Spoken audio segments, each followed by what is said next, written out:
ভাবি, দুনিয়াটা বড়ই কঠিন। কেউ কাউকে এমনি এমনি টাকা দেয় না, সবাই বিনিময় চায়। তোমার স্বামী বিদেশে যাবে, তাই তোমার টাকা দরকার। আমি তোমাকে টাকা ধার দেব, তবে আমি তোমার সাথে একটি কাজ করতে চাই। যদি তুমি আমার সাথে কাজ করতে রাজি থাকো, তাহলেই আমি তোমাকে টাকা দিব। আমার সম্মতি বুঝতে পেরে হঠাৎ দেওর আমাকে ধাক্কা মেরে ফেলে দিল। তারপর দেওর আমার সাথে যা করল তা শুনলে তোমাদের মাথা ঘুরে যাবে। আমার নাম ফারহানা আক্তার বিথি, বয়স 23 বছর। আমার বিয়ে হয় যখন বয়স ছিল 19 বছর। আমাদের বিয়ের 2 বছরে প্রথম সন্তান জন্ম হয়। আমার স্বামী সবেদ আলী বিদেশে যাওয়ার চেষ্টা করছে। দেশের বর্তমান যে অবস্থা, রিকশা চালিয়ে সংসার চালানো কষ্টকর হয়ে পড়েছে।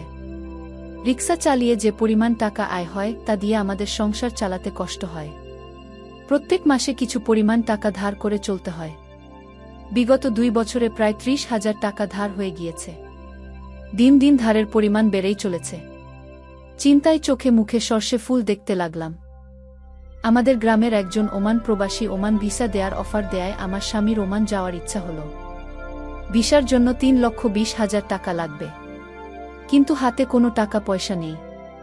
উপায় না দেখে আমার ভাসুর ফারুকের মাধ্যমে কৃষি ব্যাংক হতে বিভিন্ন মানুষের নামে 2 লক্ষ টাকার ব্যবস্থা করা হলো। বাকি 1,20,000 টাকা কিভাবে ব্যবস্থা করব তার পথ খুঁজে পাচ্ছিলাম না। একদিন আমরা ঘরে বসে আলোচনা করলাম যে ঢাকা শহরে আমার স্বামীর 2 জন মামাতো ভাই ও একজন দুঃসম্পর্কের দেওর থাকে। তাদের বাসায় গেলে কোনো সাহায্য পাওয়া যায় কিনা দেখা যেতে পারে। যেমন ভাবা তেমনি কাজ। আমরা দিনক্ষণ ঠিক করে প্রথমে আমার দেওরের কেরানীগঞ্জের বাসায় গিয়ে উঠলাম।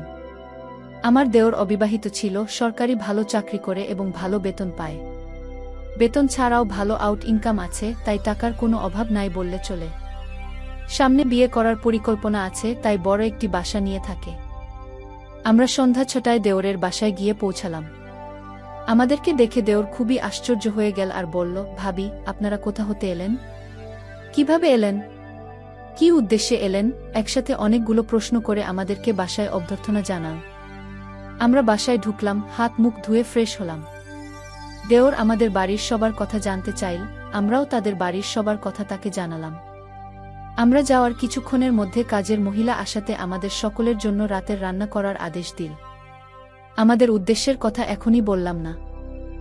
সন্ধ্যার সামান্য পরে আমার স্বামী বলল, আমি একটু আমার মামাতো ভাইদের বাসা থেকে ঘুরে আসি। তারপর রাতে একসাথে খাওয়া দাওয়া শেষ করে কথা বলবো। দেওর বলল, রাতে ঠিক চলে আসবেন তো ভাইজান? আমার স্বামী বলল, হ্যাঁ আসবো। দেওর বলল, তাহলে যান। আর শুনেন, যদি রাতে আপনি না আসেন, আমি কিন্তু ভাবিকে আস্ত রাখব না বলে দিলাম গু। 3 জনেই আমরা হাসিতে ভেঙে পড়লাম। আমার স্বামী চলে গেল। আমি আমার শিশু বাচ্চাকে খাওয়ালাম এবং তাকে ঘুম পাড়িয়ে দিলাম। আমরা দেওর ভাবি সোফায় বসে টিভি দেখছিলাম আর দেশের নানা কথাতে মশগুল হয়ে গেলাম। কথার মাঝে আমাদের উদ্দেশ্যের কথা বললাম, তোমার ভাই বিদেশে যেতে চায়, কিন্তু টাকার খুব অভাব। মোটামুটি 2 লাখ টাকা জোগাড় করেছি, আরও 1,20,000 টাকা দরকার। তুমি দিতে পারবে ভাই? তাহলে আমাদের অনেক উপকার হবে কি। আমার কথা শুনে দেওর বলল, এত টাকা আমি একসাথে কখনো দেখি নাই বলে হঠাৎ দুষ্টুমির ছলে সোফায় কাত হয়ে পড়ে গেল। অভিনয় করার দরকার নেই বলে আমি তাকে টেনে তুলতে গেলাম। তখন সে আমাকে দুহাতে ধরে অদ্ভুত আচরণ শুরু করল। আমি কি এই দুষ্টু বলে তার কাঁধে থাপ্পড় দিতে লাগলাম, কিন্তু সে কিছুতেই ছাড়ার পাত্র নয়। আমি বারবার তাকে সতর্ক করে বলতে লাগলাম, দেখো ভাই, এখনই তোমার ভাই দরজার কড়া নাড়বে, তখন ভারী বিপদ হয়ে যাবে। কিন্তু আমার কোনো কথা সে শুনল না। তার এমন পাগলামি দেখে আমি বললাম, তোমার ভাই যদি না আসে তাহলে আমি কথা দিলাম তোমাকে বাধা দেব না, কিন্তু তোমার ভাইয়ের সামনে আমাকে বিপদে ফেলো না। গিয়ে আমার কথা শুনে সে বলল, ভাইজান আসলে তো হবেই, কিন্তু এখন একবার ভাবি, তুমি রাগ করো না প্লিজ গো। তখন আমি নিরুপায় হয়ে তার সাথে রাজি না হয়ে পারলাম না। তারপর আমরা রাতের খাবার খেয়ে নিলাম। আমার স্বামী সবেদ আলী সেদিন রাতে আর বাসায় আসল না। তার জন্য অপেক্ষা করতে করতে আমরা শুয়ে পড়লাম। সেদিন রাতে আমি একটুও ঘুমাতে পারলাম না। সকালে গোসল সেরে আমরা স্বাভাবিকভাবে নাস্তা সেরে নিলাম। আমার স্বামী সবেদ আলী বাসায় আসল সকাল 9টায়। তাকে নাস্তা দিলাম। আমরা চলে যাবার চিন্তা করলাম। তার আগে আবার একবার দেওরকে টাকার কথা বললাম। দেওর বলল, টাকা জোগাড় করতে আমার সপ্তাহখানিক সময় লাগবে। কখন টাকা লাগবে তোমাদের? আমি বললাম, আগামী 1 সপ্তাহের মধ্যে হলে আমাদের হবে গু। সে আমার স্বামীর দিকে লক্ষ্য করে বলল, তাহলে আগামী রবিবার তুমি আবার এসো। আমি মিনিমাম 1 লাখ টাকা দিতে পারব। বাকি 20,000 টাকা তুমি অন্য কোথাও সংগ্রহ করতে পারো কিনা দেখো গু। আমার স্বামী কি যেন চিন্তা করে বলল, তাহলে আমি তোর ভাবিকে রেখে যাই। তুই যত তাড়াতাড়ি পারিস টাকা জোগাড় হলে তোর ভাবিকে পাঠিয়ে দিস কি। আমি আপত্তি করলাম। আমার স্বামী আড়ালে নিয়ে আমাকে বলল, যদি আমরা কেউ সামনে না থাকি তাহলে সে টাকা দেওয়ার কথা ভুলে যাবে। আর তুমি এখানে থাকলে এমন কিছু ঘটবে না, আমি তোমাকে বিশ্বাস করি। আর আমার চাচাতো ভাই হিসেবে সে যথেষ্ট চরিত্রবান, কোনোদিন কোনো মেয়ের দিকে চোখ তুলে তাকায়নি। তুমি এখানে থাকো এবং টাকা যে কোনো উপায়ে আমাদের পেতে হবে। আমার বাড়িতে গিয়ে বাকি আরও 20,000 টাকা জোগাড় করতে হবে। আর তুমি বুঝিয়ে সুঝিয়ে 1 লাখ নিতে পারো কিনা দেখো গু। আমি রয়ে গেলাম, আমার স্বামী চলে গেল। যত সন্ধ্যা হয় আমার মন দুরু কাঁপছে। আজ আমার কি অবস্থা করে সৃষ্টিকর্তাই ভালো জানে। আবার মনে এক প্রকার আনন্দ হচ্ছে। আমার স্বামীকে গাড়িতে তুলে দিয়ে 1 ঘন্টার মধ্যে দেওর ফিরে আসলেও দিনে কোনো প্রকার কিছু করেনি, হয়তো রাতের অপেক্ষায় আছে।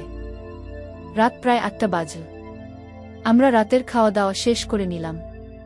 এবার শোয়ার পালা। আমি আমার সন্তানকে খাইয়ে ঘুম পাড়িয়ে নিলাম। আমি জানি আমি যেখানেই ঘুমাই না কেন সে আমার সাথেই ঘুমাবে, হয়তোবা তার ঘরে নিয়ে যাবে। তাই আমি সরাসরি তার ঘরে গিয়ে শুলাম। দেওর এসে টিভি অন করে সোফায় আরাম করে বসল। বসেই আমায় ডাকল, বিথি ভাবি সোফায় আসুন। আমি কোনো জবাব না দিয়ে ডান কাত হয়ে শুয়ে রইলাম। আমি মনে মনে ভাবছিলাম সে কোলে করে তুলে নিয়ে তার পাশে বসিয়ে নিক। ও কয়েকবার আমাকে ডেকে সাড়া না পাওয়ায় সোফা হতে উঠে আসল আর আমাকে ছু ভাবি ভাবি বলে ডাকতে লাগল। আমি সাড়া না দিয়ে পারলাম না। আমি বললাম, এখন অনেক রাত হয়েছে, ঘুমিয়ে পড়ো। তারপর সে বিছানায় গিয়ে শুয়ে পড়ল। কিছুক্ষণ ঘুমানোর পর আমার কেন জানি ঘুম ভেঙে গেল। আমার ঘুম ভাঙার পর আমি দেখতে পারলাম আমার সবকিছু কেমন যেন এলোমেলো হয়ে আছে। মনে হচ্ছে অনেক বড় কিছু হয়ে গেছে আমার সাথে। বুঝতে আর বাকি রইল না ঘুমের মধ্যে কি ঘটনা ঘটে গেছে। মনে মনে ভাবলাম এখানে আর থাকব না, চলে যাব। কিন্তু আবার ভাবলাম, এখন চলে গেলে স্বামীর বিদেশ যাওয়ার টাকা জোগাড় হবে কিভাবে। তাই আমার যত কষ্টই হোক না কেন আমাকে সব কষ্ট সহ্য করতে হবে। এসব কথা ভাবতে ভাবতে সকাল 9টা বেজে গেল। সকাল সকাল আমরা নাস্তা খেলাম। সকাল 8টায় আমাকে একটা মোবাইল দিয়ে বলল অফিস হতে আমি যোগাযোগ করতে পারি, তাই এটা দিলাম কি বলে সে অফিসে চলে গেল। আমি একা তার পথ চেয়ে বসে রইলাম। অফিসে চলে যাওয়ার পর আমি সম্পূর্ণ একা বসে বসে টিভি দেখছিলাম। হঠাৎ কে যেন দরজায় কড়া নাড়ল। দরজার পাশে গিয়ে জিজ্ঞেস করলাম, কে? বাহির হতে জবাবে বলল, আমি কাজের বুয়া। আমি দরজা খুলে দিলাম। কাজের বুয়া রান্নাবান্না সব শেষ করে আমার কাছ থেকে বিদায় নিয়ে চলে গেল। আমি আবার টিভি দেখায় মগ্ন হলাম। বেলা প্রায় 12টা বাজল। আমি গোসল করার জন্য প্রস্তুতি নিলাম, এমন সময় মোবাইলটা বেজে উঠল। দৌড়ে গিয়ে রিসিভ করলাম। ওপাশ হতে আমার মিষ্টি দেওর বলতে লাগল, ভাবি, আমি একজন লোকের মাধ্যমে 5,000 টাকা পাঠাচ্ছি। লোকটা আমার খুব আপন, একটু ভালো করে মেহমানদারি করবেন। সে যেন আমার কাছে তোমার দুর্নাম না করে। চা নাস্তা দিবেন, কোনো কার্পণ্য করবেন না, বুঝলেন? আর টাকাগুলো আপনার জন্য। যদি আপনাকেও চায় তাহলেও ফেরাবেন না বলে হাহা করে হেসে উঠল। আমি খুঁজা দুষ্টু বলে ফোন রেখে দিলাম। আমি আবার টিভি দেখার জন্য সোফায় বসলাম। টিভিতে একটা সিনেমা চলছে। এমন সময় দরজায় কড়া নাড়ার শব্দ হলো। আমি দরজা খুলে দিলাম। দরজা খুলে আমি ভয়ে চুপসে গেলাম। এ কি দেখছি? সম্পূর্ণ এক নিগ্র মানুষ, ভসভসে কালো, যেমন লম্বা তেমন সুন্দর। লোকটি বাংলায় বলল, আসতে পারি ভাবি? আমি হেসে বললাম, হ্যাঁ আসুন। লোকটি সরাসরি সোফায় গিয়ে বসল। সামনে এক অপরিচিত লোকের উপস্থিতি আমার একেবারে মনে ছিল না। আমি চা নাস্তা তৈরি করে লোকটিকে দিলাম। সে আমাকে দেখে মুচকি মুচকি হাসছে আর আমার দিকে কেমন করে চেয়ে রইল। তারপর সেই নিগ্র লোকটি আমাকে বলল, ভাবি, যদি কিছু মনে না করেন, আসুন আমরা একটু গল্প করি গি। আমি বললাম, ঠিক আছে ভাই আসলে আমারও তার সাথে গল্প করতে ভালোই লাগছিল। এই লোকটা যদি আমার স্বামী হতো, অথবা এই লোকটাকে যদি যেভাবে হোক প্রতিদিন পেতাম, অথবা 2 দিন পর পর পেতাম, অথবা সপ্তাহে একবার পেতাম, কতই না মজা হতো। আসলে এই নিগ্র লোকটিকে দেখে আমার মাথায় শয়তানি কাজ করছিল। ওই হালার কি শক্তি আছে আজ আমি দেখতে চাই। আমি দেখতে চাই তারা কেমন পারে। আর তাছাড়া আমার স্বামীটা একেবারেই দুর্বল, তাই তাকে দেখে আমার অনেক ইচ্ছে হলো। আবেগের মোহে পড়ে গিয়েছিলাম তার সাথে। বাবারে বাবা, এত ভয়ঙ্কর তারা! আমি কোনো রকমে আমার জান নিয়ে ফিরছিলাম। মনে হচ্ছিল একটা পাহাড়ের উপর চাপা পড়ে গিয়েছিলাম। সে তার কাজ করে আমার হাতে 5,000 টাকা দিয়ে দিল। আমার মেহমানদারি তার নাকি বেশ ভালো লেগেছে। কিন্তু সে চলে যাওয়ার সময় আমার কান্না চলে আসল। সে বলল, কেঁদো না, সম্ভব হলে আমি আবার আসব। তার চলে যাওয়ার পথে আমি একদৃষ্টে চেয়ে রইলাম। ভাবলাম সে যদি আমাকে তার সাথে নিয়ে নিত। বিকালবেলায় আমার দেওর অফিস হতে ফিরে এসে লোকটির কথা জানতে চাইল, টাকা দিয়েছে কিনা। আমি বললাম, হ্যাঁ দিয়েছে গু। আমার দেওর আশ্চর্য হয়ে আবার জানতে চাইল, তাহলে দিয়েছে? আমি বললাম, হ্যাঁ দিয়েছে, এতে আশ্চর্য হওয়ার কি আছে। আমার দেওর হেসে উঠে বলল, এমনি এমনি দেওয়ার কথা ছিল না গি। আমি কোনো কথা না বলে চুপ করে রইলাম। আমার নীরবতায় সে যা বোঝার বুঝে গেল। দেওর বলল, ভাবি, দুনিয়াটা বড়ই কঠিন। কেউ কাউকে এমনি এমনি টাকা দিতে চায় না, সবাই বিনিময় চায়। সে আমাকে ধারে এ টাকা দিয়েছে, যথাসময়ে এগুলো ফেরত দিতে হবে। ধার দেওয়ার জন্য সে তোমাকে চেয়ে বসেছে, কারণ আমি তোমাদের টাকার প্রয়োজনের কথা এবং তোমার উপস্থিতির কথা সব জানিয়েছিলাম। আর তুমি যদি রাজি থাকো তাহলে 1 লাখ নয়, আরও বেশি টাকা জোগাড় করে দেওয়া যাবে। শুধু দাদাকে বলবে সব টাকা আমি দিয়েছি। তোমার এসব ব্যাপার পৃথিবীর কেউ জানবে না আমি ছাড়া। আমি তো কাউকে বলতে যাব না। এতে টাকাও জোগাড় হয়ে যাচ্ছে, আর তখন ভাইয়ের বিদেশ যাওয়াটাও নিশ্চিত হচ্ছে গি। আমি নির্বে সব কথা শুনছিলাম আর মনে মনে ভাবছিলাম। উপদেশ শেষ করে সে আবার সম্মতি জানতে চাইল। আমি কোনো উত্তর না দিয়ে নীরব রইলাম। আমার চোখে ভেসে উঠতে লাগল আজকের লোকটির কথা। কি নাম কে জানে, জিজ্ঞেস করা সম্ভব হয়নি। খ্রিস্টান নাম না মুসলমান তাও জানা যায়নি, তবে হিন্দু নয় যে সে ব্যাপারে নিশ্চিত। আমার দেওরটা আমার সম্মতি আবার স্পষ্ট করে জানতে চাইল। বললাম, আমি কি বলবো? তুমি যা ভালো মনে করো তাই করতে পারো। রাতে একজন মেহমানকে দাওয়াত দিয়েছি, মানসিকভাবে তৈরি থাকিও। আমার মনে হতে লাগল আমার স্বামী সবেদ আলী তখন যেন আমাকে ব্যবসার জন্য এখানে রেখে গিয়েছে। কিছুক্ষণ পর কাজের বুয়া আসল। সে বিকেলের চা নাস্তা তৈরি করার পাশাপাশি রাতের রান্নাবান্না শেষ করে চলে গেল। রাত যত ঘনিয়ে আসছে আমার মন দুরু দুরু কাঁপছে। কে আসছে? কেমন হবে লোকটি? আমাকে কি কষ্ট দিবে? আরও ভাবছি, তারা কি একসাথে দুজনে আসবে নাকি মেহমান একা।